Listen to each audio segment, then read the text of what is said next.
itu adalah tanda bahwa Malaysia sedang dalam ancaman krisis ekonomi yang nyata. Dan 5 langkah yang dilakukan oleh seorang Prabowo ternyata justru adalah strategi cerdas yang akan membalikkan kondisi antara Malaysia dengan Indonesia. Mereka berdepan dengan kesengsaraan.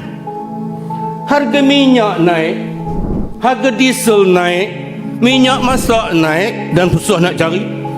Hampir sebahagian besar ni elektrik bakal naik, ni Petron RON 95 dikatakan juga bakal naik.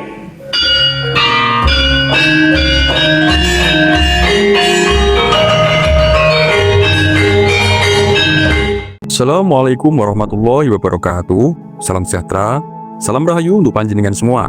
Sedulur, Indonesia adalah negara yang diramalkan oleh seorang ahli ilmu eskatologi Islam asal benua Amerika, yaitu Syekh Imran Nazar Hussein, sebagai salah satu negara yang menjadi kunci kebangkitan kekuatan ekonomi baru dunia menggantikan kekuatan lama yang didominasi oleh negara-negara Barat dan Amerika, yang disebut dalam ramalan Nostradamus sebagai kebangkitan dari timur.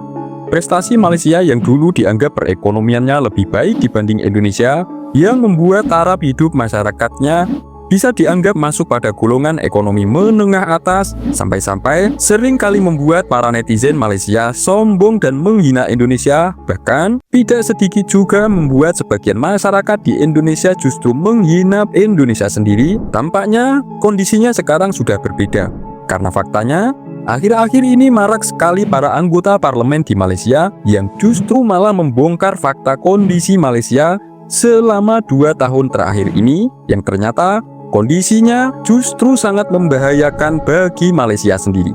Tetapi, jika dibandingkan dengan apa yang sekarang dilakukan oleh pemerintah Indonesia, itu jelas bahwa Indonesia akan jauh lebih baik dari Malaysia. Sedangkan dengan kesulitan-kesulitan yang sekarang realitanya dihadapi oleh masyarakat bawah di Malaysia, yang kemarin sempat dikeluhkan oleh Menteri Pertanian Malaysia, dan akhirnya pun sekarang membuat panik anggota parlemen di Malaysia, ini jelas membuktikan bahwa Malaysia akan mengalami krisis ekonomi.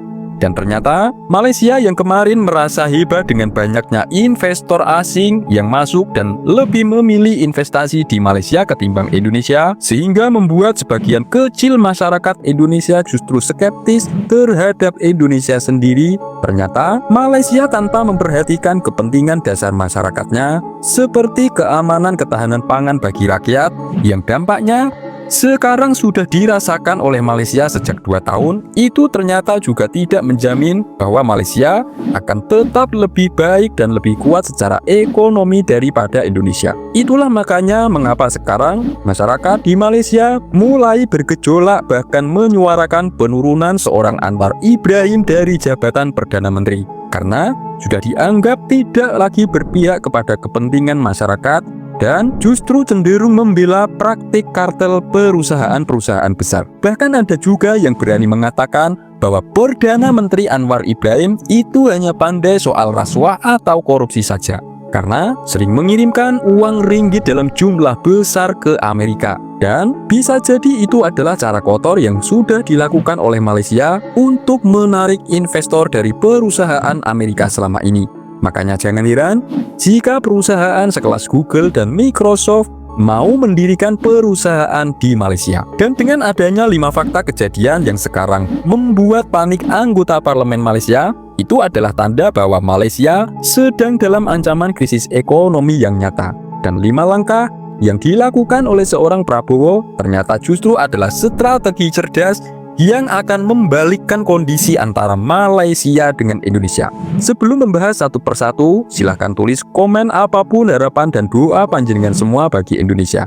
Untuk sedulur yang muslim, marilah sempatkan tulis komen sholawat agar hajat dan doa kita semua terkabul. Fakta yang pertama adalah kenaikan harga-harga kebutuhan pokok di masyarakat yang semakin tinggi. Mulai dari harga bahan bakar minyak dan gas yang mengalami kenaikan.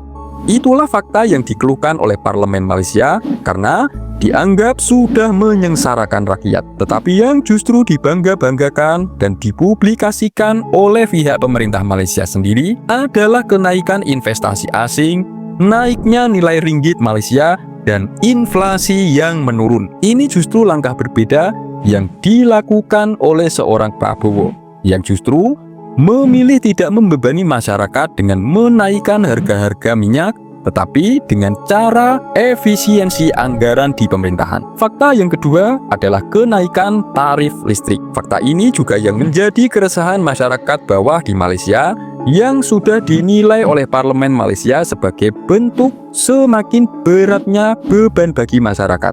Tetapi justru Indonesia yang memiliki tanggung jawab subsidi untuk rakyatnya yang jumlahnya jauh lebih besar dibanding dengan Malaysia, nyatanya seorang Prabowo justru memberikan diskon tarif listrik dan mempersiapkan ketersediaan suplai energi listrik untuk mencukupi kebutuhan masyarakat ke depannya. Fakta yang ketiga yaitu fakta kelangkaan beras lokal yang didominasi adanya beras impor yang menjamur di Malaysia yang harganya lebih mahal dari harga beras lokal. Dan itu sudah dialami oleh Malaysia selama 2 tahun tanpa ada langkah kebijakan dari pemerintah untuk mengatasinya. Dan adanya kasus tersebut dicurigai oleh parlemen Malaysia sebagai bentuk pembiaran terhadap praktik kartel perusahaan besar yang menyengsarakan masyarakat. Sedangkan di Indonesia, seorang Prabowo justru sudah mempersiapkan program ketahanan pangan sejak masih menjabat sebagai Menteri Pertahanan. Dan setelah menjadi presiden, mengambil kebijakan untuk menstop impor beras demi mensejahterakan petani lokal. Nah, jika Malaysia sekarang sudah terancam mahalnya harga beras karena tergantung dengan impor beras, maka jangan heran jika tanpa bantuan Indonesia, Malaysia tidak akan mampu mendapatkan harga beras impor yang lebih murah. Dan jika Indonesia menolak ekspor beras ke Malaysia, maka Malaysia akan terancam krisis pangan yang akan berdampak pada ketidakstabilan ekonomi dan politik. Fakta yang keempat adalah kenaikan pajak yang tinggi yang semakin menambah kenaikan harga-harga produk kebutuhan masyarakat. Jika Malaysia memilih menaikkan tarif pajak penjualan dan pajak layanan lebih tinggi dibanding Indonesia, yaitu dari kenaikan sebanyak 2%, sehingga mengakibatkan kenaikan harga produk di masyarakat berbeda dengan Indonesia yang akhirnya menaikkan 12% dari 11% yang hanya berdampak bagi masyarakat kelas atas saja. Karena kenaikannya itu hanya berlaku untuk kategori barang-barang mewah yang cenderung dimiliki ekonomi menengah atas. Fakta yang kelima adalah fakta kenaikan beban tarif listrik hingga 85% untuk skala industri. Nah, ini adalah yang juga menjadi keresahan masyarakat Malaysia yang baru-baru ini juga membuat panik anggota parlemen di Malaysia. Karena fakta tersebut akan berimbas pada sektor industri yang mengakibatkan banyaknya industri di Malaysia yang akan gulung tikar dan berdampak pada hilangnya lapangan pekerjaan bagi masyarakat. Dan langkah sebaliknya yang diambil oleh pemerintah Indonesia adalah hilirisasi di berbagai sektor demi memperbanyak peluang lapangan pekerjaan bagi masyarakat, termasuk juga seperti program makan bergizi gratis dan kebijakan-kebijakan ekonomi seperti melalui didirikannya Danantara untuk mempercepat berjalannya proyek-proyek besar yang bakal menyerap jutaan lapangan pekerjaan. Semoga ini bermanfaat. Wassalamualaikum warahmatullahi wabarakatuh.